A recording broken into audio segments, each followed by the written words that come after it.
Reserva de vagas de empregos em concursos públicos estaduais para mulheres vítimas de violência doméstica é lei agora em Santa Catarina. E você vai ver também. Organização Mundial da Saúde pede aos Estados-membros uma resposta racional sobre a Omicron. O Laninha está de volta e deve persistir até o início de 2022, mas o fenômeno não vai reduzir os efeitos do aquecimento global. O plenário da Assembleia Legislativa de Santa Catarina aprovou o projeto de lei que estabelece reserva de vagas para mulheres em situação de vulnerabilidade econômica devido à violência doméstica. O desemprego recuou no terceiro trimestre do ano e atinge 13,5 milhões de pessoas. Hackers atacam matriz do site da Federação Catarinense dos Municípios e deixam várias cidades sem sistema. Essas e outras notícias você acompanha a partir de agora no Informe Região.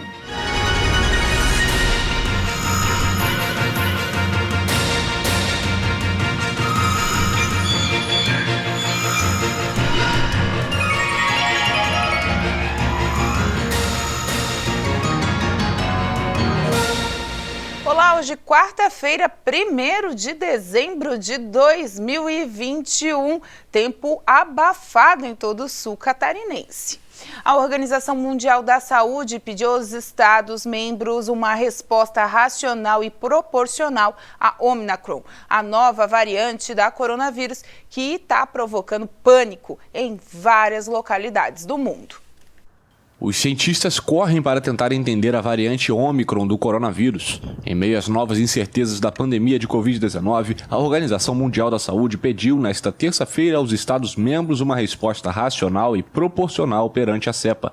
Segundo a entidade, o momento é de calma, coordenação e coerência e de conformidade com o regulamento sanitário internacional. A OMS destacou que compreendia a preocupação de todos os países para proteger seus cidadãos contra uma variante ainda desconhecida, mas se disse preocupada com a possibilidade de Estados-membros implantarem medidas gerais e brutais que não são fundamentadas em evidências e nem eficazes, medidas que apenas agravam as desigualdades. A OMS lembrou também que a comunidade científica ainda tinha mais perguntas do que respostas. A Omicron foi detectada inicialmente na África do Sul na semana passada e já se propagou por todos os continentes. Isso levou muitos países a suspender as conexões aéreas com o sul da África, a instaurar dispositivos de prevenção e, no caso das nações com os maiores estoques de vacinas contra a Covid, a aconselhar uma dose de reforço à população. A Moderna alertou que as atuais vacinas podem ser eficazes contra essa nova variante do coronavírus, a Omicron. Já a Pfizer e a Janssen anunciaram que estão trabalhando em novas versões de seus imunizantes para combater essa cepa. Os alertas foram feitos pelo CEO do laboratório americano Moderna ao jornal Financial Times. Stephen Bancel declarou ao jornal em uma entrevista que os dados sobre a eficácia das vacinas contra a nova cepa estarão disponíveis nas próximas 2 semanas. Mas os cientistas não estão otimistas. A advertência coincidiu com uma reunião de emergência dos ministros da saúde do G7 sobre a nova variante. A Omicron está se propagando pelo mundo e levou diversos países a fechar suas fronteiras e a retomar as limitações às viagens. A Organização Mundial da Saúde afirmou que a variante representa um risco muito elevado. A Moderna já está trabalhando em uma vacina específica contra a Omicron. As farmacêuticas Pfizer e Johnson informaram que começaram a trabalhar em uma nova versão de suas vacinas anti-Covid direcionadas mais especificamente para a nova variante. E já que estamos falando de Covid-19, a partir de hoje, os moradores de Criciúma devem procurar as unidades de saúde em caso de suspeita de Covid. O centro de triagem foi fechado. Pioneiro no segmento, o Centro de Triagem Coronavírus em Criciúma encerrou os seus atendimentos hoje. O local era indicado para qualificar os pacientes sintomáticos para a Covid-19 desde março de 2020. Segundo os dados da Secretaria de Saúde, foram registrados mais de 131 mil atendimentos no local. Com a queda da procura, o Centro de Triagem Coronavírus de Criciúma encerrou os atendimentos. Agora, os casos suspeitos e sintomáticos de Covid-19 de moradores da região central da cidade serão atendidos na Unidade Básica de Saúde do centro. Já os moradores das demais regiões devem procurar a sua unidade de saúde cadastrados para receberem um tratamento indicado e encaminhamentos para a realização de testes. No mês de outubro, o Centro de Triagem recebeu 3.252 atendimentos, sendo que o maior pico foi no mês de maio, com 9 mil atendimentos. E a vacina da Janssen contra a Covid-19 começou a receber a dose de reforço em algumas cidades do Brasil. A expectativa da Secretaria Municipal da Saúde é de vacinar rapidamente mais de 300 mil pessoas que receberam a dose da Janssen. Segundo a equipe técnica, a utilização do imunizante da Pfizer, caso não haja doses da Janssen, está amparada em um documento técnico do governo de São Paulo. Assim, qualquer pessoa maior de 18 anos que tenha tomado a vacina da Janssen há pelo menos 2 meses, agora pode ser vacinada com a Pfizer. Em relação às demais vacinas de 2 doses, permanece o intervalo de 5 meses depois de completar o ciclo vacinal. Estão aptos ao reforço aqueles que tomaram a 2ª dose dos imunizantes Coronavac, AstraZeneca e Pfizer até o dia 30 de junho. O grupo deve receber a 3ª dose preferencialmente com a vacina da Pfizer. A redução do intervalo entre as doses de 6 para 5 meses segue a orientação do Ministério da Saúde. E, em paralelo, segue também a imunização com a 1ª e a 2ª dose para os maiores de 18 anos e adolescentes de 12 a 17 anos. A seguir, cuidados com a diabetes desde a primeira infância serão discutidos na Assembleia de Santa Catarina.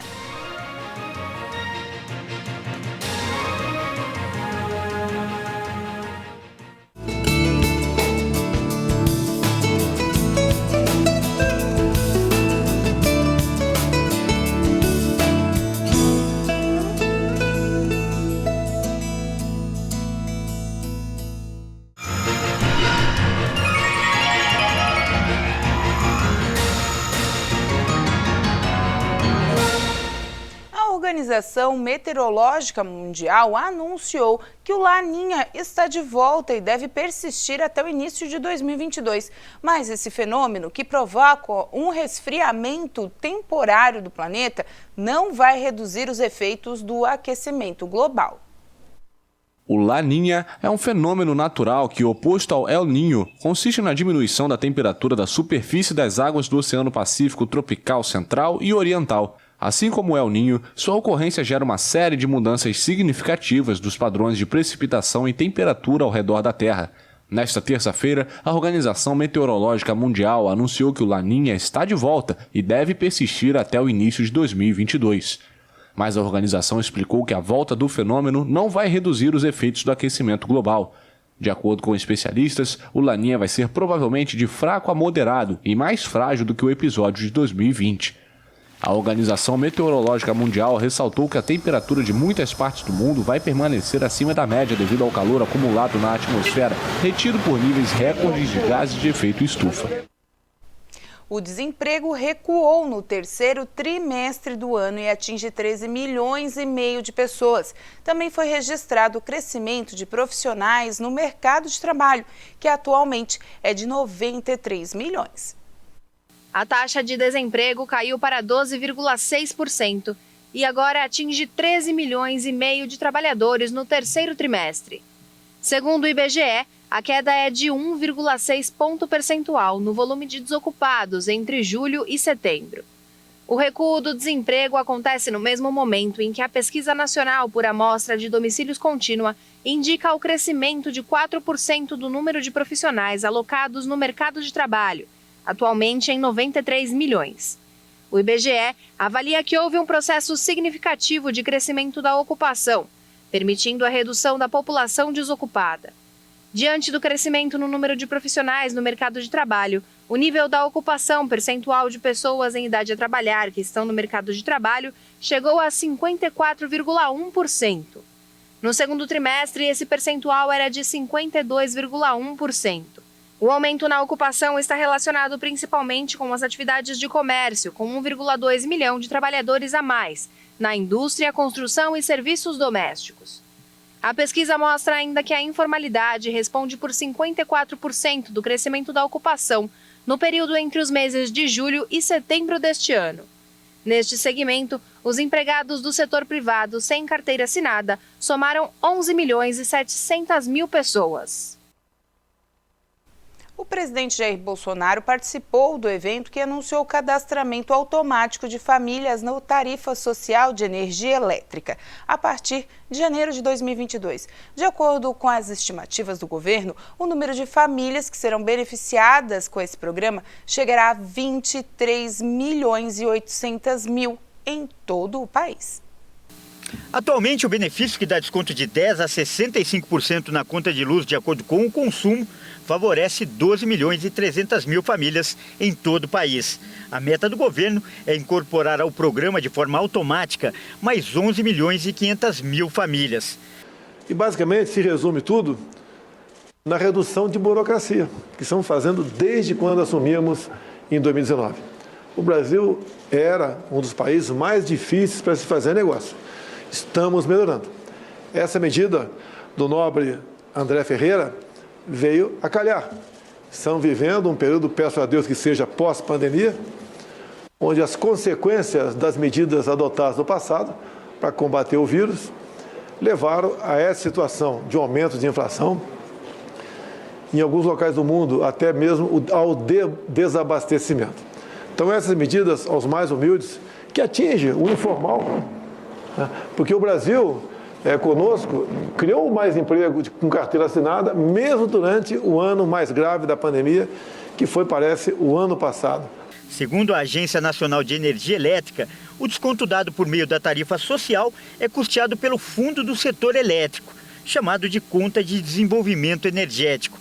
E as distribuidoras são ressarcidas na exata medida do benefício concedido. Pelos cálculos do governo, o impacto da medida será de 7 bilhões de reais ao ano. O ministro Bento muitas vezes ajudou com a sua diligência, atuando junto aos órgãos reguladores, e aqui eu agradeço a toda a atenção e a diligência da ANEEL, que mostra também que está sintonizada com esse novo momento do Brasil. Agências que antes viviam encasteladas ou servindo a interesses pontuais, hoje são agências que servem a uma regulação, que servem também à promoção social e ao interesse do brasileiro. A iniciativa é da ANEEL, do Ministério de Minas e Energia e do Ministério da Cidadania. Na solenidade, que contou com a presença de Bolsonaro, os órgãos assinaram um protocolo de intenções para que os dados dos programas sociais do governo sejam repassados mensalmente para a agência e para as distribuidoras do setor elétrico. Segundo o governo, o repasse de informações é fundamental para que os dados dos titulares das unidades consumidoras de energia sejam cruzados com os dados desses programas, possibilitando assim o cadastramento automático. Monitorar casos de diabetes foi o tema de debate na reunião da Comissão de Saúde da Assembleia Legislativa. Especialistas defendem o acompanhamento desde o nascimento do recém-nascido. Para os profissionais, existem casos em que os bebês sofrem com o problema até mesmo com a ingestão do leite materno. Nunca esteve tão evidente problemas de saúde que caem na considerada vala comum e passam despercebidos por uma grande parcela da população. O diabetes é uma doença não contagiosa, tratável, mas que enfrenta crescimento nos casos em todo o mundo. E no Brasil não é diferente. O IBGE aponta que existam mais de 12 milhões de brasileiros convivendo com diabetes. Já o Ministério da Saúde diz que são mais de 16 milhões. O conflito de dados demonstra a dinâmica da doença e o crescimento pode ser percebido ao longo dos anos. Em 1980, a prevalência em adultos era de 4%, subiu para 8% em 2014 e hoje somam mais de 11%. E isso coloca o Brasil numa colocação nada invejável no mundo inteiro. quinto colocado no ranking de casos. E diante disso, os problemas causados pela doença podem ser sérios e levar até a morte.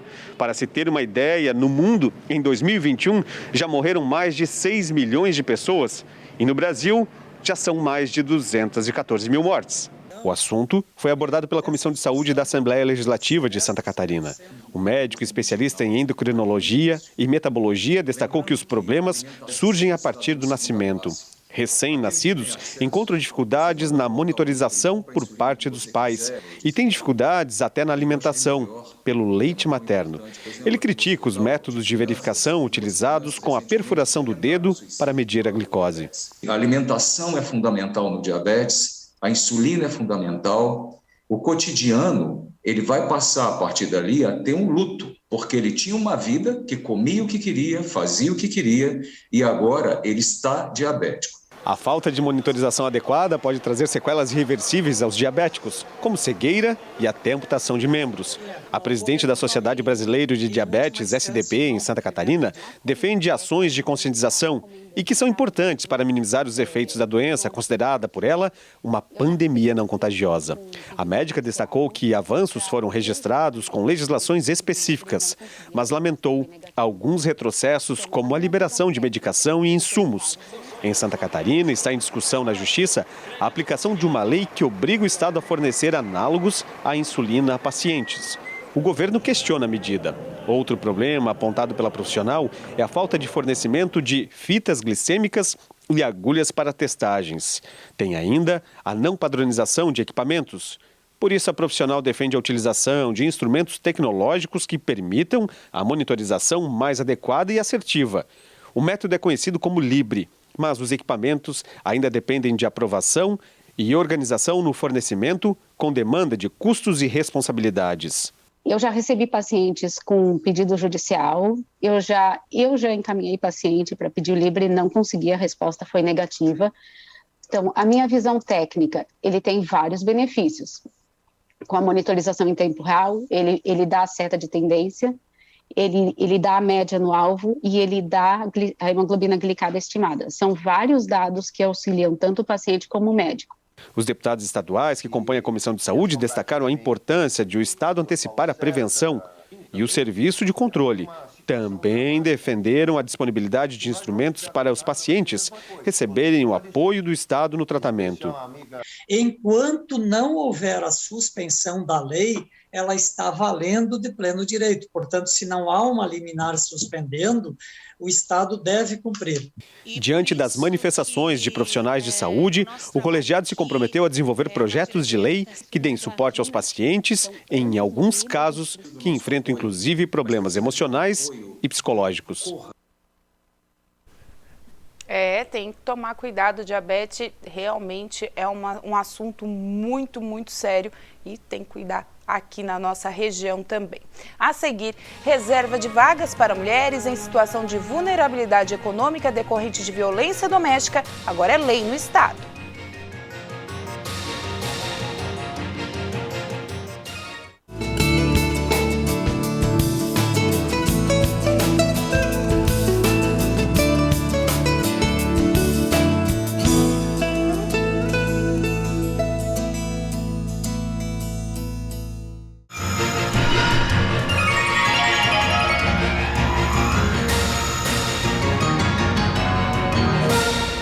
E o plenário da Assembleia aprovou o projeto de que estabelece reserva de vagas para mulheres em situação de vulnerabilidade econômica decorrente de violência doméstica nos editais de licitação que visem a contratação de empresas para prestarem serviços em âmbito da administração pública estadual.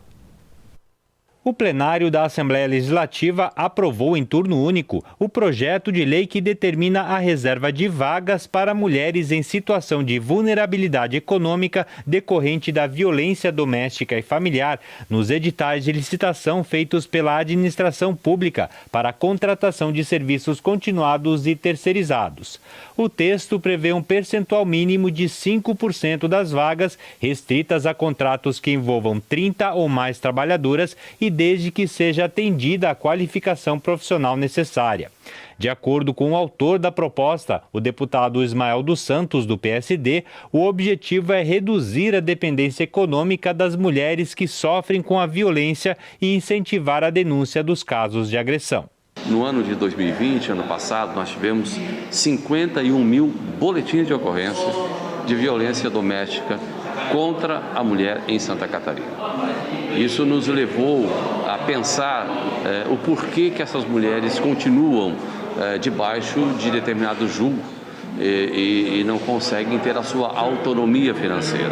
Foi pensando nisso que arquitetamos o projeto, na perspectiva de que as empresas terceirizadas que tenham contrato com o governo do estado possam reservar 5% dessas vagas, desde que seja acima de 30 vagas, na condicional de que haja uma perspectiva profissional dessas mulheres, para que efetivamente essas mulheres tenham essa autonomia financeira e possam dar o seu brado de liberdade. Após a aprovação pelo plenário da Assembleia, a proposta segue agora para sanção ou veto governamental. Sites de prefeituras da região e da Federação Catarinense dos Municípios foram afetados por ataque de hackers. Pelo menos 6 prefeituras do sul do estado tiveram 6 sites oficiais atacados por hackers. O caso foi registrado nesta quarta-feira e os endereços foram retirados do ar até que o sistema seja restabelecido. Todas as prefeituras vítimas do ataque têm seus sites administrados pela Federação Catarinense dos Municípios, a FECAM. Foram atacados os sites dos municípios de Treviso, Içara, Nova Veneza, Morro da Fumaça, Cocal do Sul, Siderópolis, Forquilinha, Lauro Miller, Balneário Rincão, Jaguaruna, Laguna, São Martinho, Imbituba, Tubarão e Capivari de Baixo, e também o da Associação de Municípios da Região Carbonífera, ANREC. Os hackers substituíram informações oficiais dos municípios por ataques às medidas restritivas contra a pandemia, e também foram postadas mensagens de apoio ao presidente da República em alusão à eleição do próximo ano. Como resposta a esse ataque, a AFECAM bloqueou o acesso a todos os sites de forma preventiva para aplicação de segurança. A equipe interna quanto os parceiros externos trabalharam para solucionar o problema de maneira mais breve possível, segundo a nota da instituição. Os portais e os novos e-mails também foram afetados no ataque, mas estão sendo concentrados apenas no sistema antigo. Todas as medidas cabíveis, segundo a FECAM, para apurar as responsabilidades civis e criminais estão sendo tomadas. E ainda os sites não foram restabelecidos completamente. Agora vamos conferir um giro de informações pela nossa região.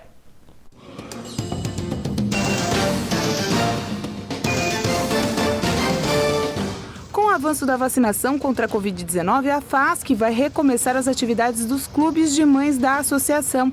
Ao todo, serão 142 grupos em 2022 que irão se encontrar semanalmente nos bairros. As mulheres também podem participar das oficinas de mosaico e pintura em tecido. São 12 turmas com aulas no Parque das Nações Cincinato Naspolini e no antigo prédio da Prefeitura, atual Camelódromo. As inscrições para os grupos e oficinas estão abertas e podem ser realizadas até o dia 15. Os interessados podem fazer contato pelo telefone 3445-8950 ou 991940761.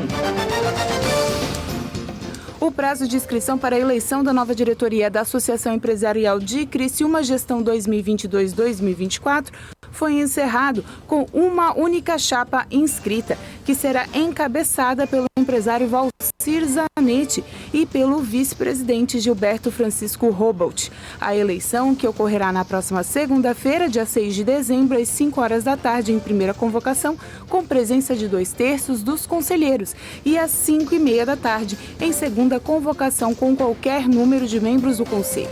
A reunião será conduzida pelo presidente do Conselho Superior da SIC, César Smielewski, e ocorrerá na sede da entidade. O governo de Siderópolis, através da Secretaria de Saúde, entregou as guias para exames e consultas para os sideropolitanos. A ação inédita no município é denominada Mais Saúde, Menos Fila e aconteceu no ginásio municipal com presença do prefeito Frank Salvaro e do vice-prefeito Adriano Teixeira. A ação tem o intuito de diminuir as filas de consultas e exames de média e alta complexidade e tem como meta realizar 609 exames e 560 consultas até o próximo mês. As pessoas que foram chamadas e não puderam comparecer na ação devem procurar a Secretaria de Saúde o mais rápido possível para não perder a oportunidade.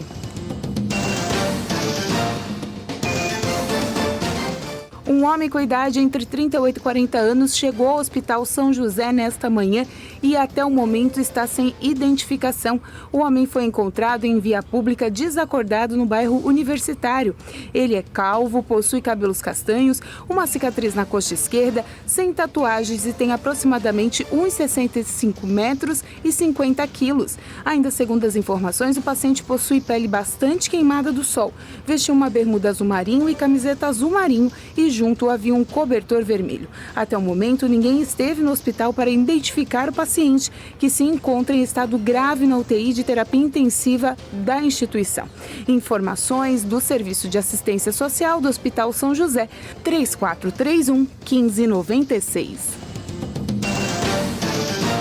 E a Feira da Agricultura Familiar de Criciúma terá mais uma edição nesta quinta-feira, dia 2 de dezembro, em frente ao Paço Municipal Marcos Rovares. Os agricultores estarão reunidos das 8 da manhã à 1 da tarde. Fica estabelecido que, juntamente dos agricultores, a feira é realizada de forma alternada, em frente ao Paço Municipal e depois no estádio Heriberto Wilson. E com essas informações, a gente encerra o Informe Região desta quarta-feira. Lembrando para você seguir a gente nas redes sociais, @TV Primavera no Instagram, no Facebook e também no nosso canal do YouTube. A todos vocês, uma boa noite. Até amanhã.